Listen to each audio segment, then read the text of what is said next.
Hello guys and welcome to another video of Windows 10 tips and tricks. This video is about how to find your Windows product key. So let's begin. Go to Google and search for ScrewSoft.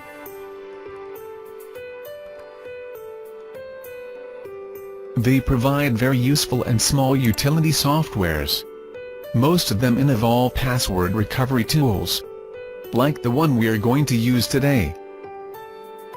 ProtoKey, to recover Windows 10 or Microsoft Office CD keys.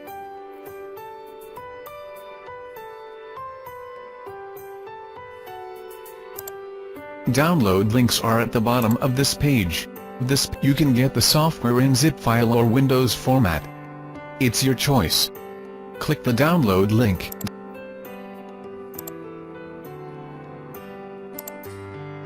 When the download completes, open the file.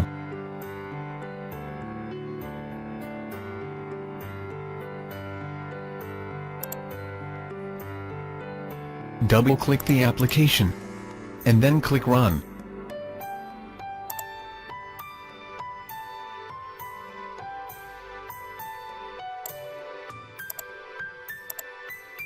This here is your Windows 10 product ID and product key. Double-click it to open detailed window about your installed Windows. That's it. I hope you liked the video tutorial. Find more helpful videos like this at our YouTube channel at youtube.com/ScrewSoft channel.